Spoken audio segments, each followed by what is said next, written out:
Assalamualaikum warahmatullahi wabarakatuh. Perkenalkan, nama saya Nasyona Nabila Fauzia, NIM 2305076035 dari Prodi Pendidikan Bahasa dan Sastra Indonesia angkatan tahun 2023 kelas A.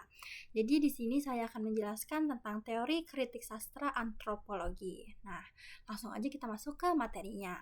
Sebelum kita lebih lanjut, yang pasti kita harus tahu dulu dong, apa sih pengertian teori kritik sastra antropologi? Jadi antropologi adalah kajian terhadap kebudayaan manusia secara konkret, sedangkan sastra adalah karya seni yang di dalamnya merefleksikan kebudayaan. Secara etimologi, kata antropologi berasal dari bahasa Yunani, yaitu anthropos, yang berarti manusia, dan logos yang berarti studi atau ilmu. Singkatnya, antropologi diartikan sebagai ilmu tentang manusia.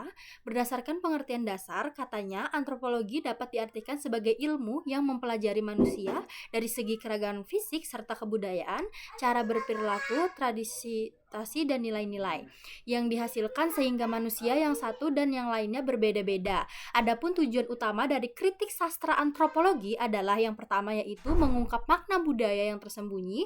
Teori ini menggali makna-makna simbolik, nilai-nilai, dan pandangan dunia yang tersembunyi di balik teks sastra. Yang kedua, memahami hubungan antara teks sastra dan konteks sosial.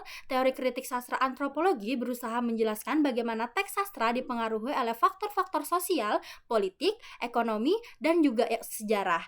Yang ketiga, ada menganalisis peran sastra dalam membentuk identitas budaya. Sastra seringkali berfungsi sebagai sarana untuk membentuk dan mempertahankan identitas budaya suatu kelompok. Yang terakhir, ada membandingkan dan kontras berbagai budaya melalui sastra. Dengan menganalisis sastra dan berbagai budaya yang berbeda, kita dapat mengidentifikasi kesamaan dan juga perbedaan dalam nilai-nilai, pandangan dunia, dan juga pengalaman manusia. Kemudian materi yang selanjutnya adalah konsep penting dalam teori kritik sastra antropologi. Jadi pendekatan antropologi sastra itu digunakan karena mampu membedah sistem kebudayaan suatu masyarakat yang berasal dari pengalaman, pengetahuan, serta keyakinannya.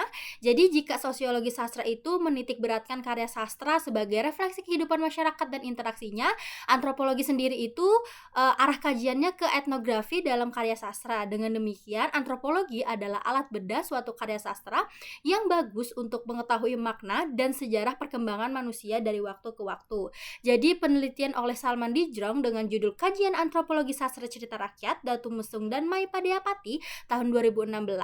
Jadi penelitian tersebut itu menggunakan kajian antropologi sastra. Jadi arah penelitian itu pada deskripsi mengenai hubungan konsep atau konteks situasi sosial budaya yang terdapat pada Jawa, pada cerita rakyat Datu Mesung dan Mai Padiapati. Jadi dari penelitian itu tuh penulis itu berusaha untuk melanjutkan penggunaan kajian antropologi sastra. Jadi walaupun dengan data yang berbeda, hasil akhir penelitian itu menuju pada diksi tentang unsur antropologi bahasa, religi, mitos, hukum maupun adat istiadat yang terdapat dalam cerita rakyat tersebut. Jadi dengan menerapkan konsep-konsep ini, kritik sastra antropologi itu berusaha mengungkap cara-cara di mana sastra berfungsi sebagai cermin dan pembentuk budaya serta bagaimana ia tuh menyampaikan pandangan dunia dari masyarakat yang menciptakannya.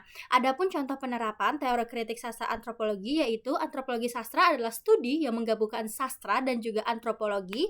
Jadi menganalisis karya sastra melalui lensa budaya, mitos, dan juga adat masyarakat. Jadi contoh penerapannya nih, analisisnya termasuk dalam cerita pendek yang berjudul Mudik Total. Jadi di dalam itu tuh mengkaji elemen bahasa, religi, dan juga adat istiadat dalam konteks budaya Jawa. Jadi selain itu ada juga novel yang judulnya itu Kau, Aku, dan Sepucuk Angpau Merah. Jadi dijelaskan juga ya untuk memahami nilai-nilai hubungan manusia dengan Tuhan dan sesama dalam konteks budaya. Jadi pendekatan ini tuh membantu memahami bagaimana sastra itu mencerminkan kehidupan masyarakat dan juga nilai-nilai budayanya. Ada lagi nih contoh novel yang terkenal, judulnya itu Laskar Pelangi, karyanya Andrea Hirata. Jadi novel itu tuh menceritakan tentang kehidupan anak-anak sekolah di sebuah desa di Belitung. Jadi adapun nilai-nilai lokal di dalam novel itu menggambarkan nilai-nilai gotong royong, kekeluargaan, dan semangat pantang menyerah yang kental dalam masyarakat Belitung. Jadi ada juga di dalamnya itu yang termuat tradisi dan juga adat istiadat ya. Jadi ada deskripsi tentang upacara adat, permainan tradisional, dan makanan khas Belitung yang memberikan gambaran yang kaya tentang budaya setempat. Di dalam novel Laskar Pelangi juga ada agama dan juga kepercayaan. Jadi peran agama dalam kehidupan masyarakat Belitung itu digambarkan dengan jelas. Misalnya dalam kegiatan keagamaan yang dilakukan oleh tokoh-tokoh dalam novel.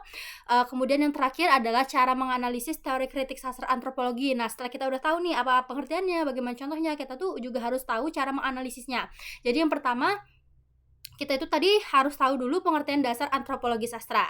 Yang kedua, kita analisis karya sastranya, kemudian kita analisis unsur-unsur budayanya, kita kaitkan dengan kebudayaan, kemudian kita pakai metode analisis, dan yang terakhir kita juga harus menganalisis pengaruh sosial budaya. Nah, jadi itu tadi materi tentang teori kritik sastra antropologi. Semoga bermanfaat. Kurang lebihnya mohon dimaafkan. Wassalamualaikum warahmatullahi wabarakatuh. Terima kasih.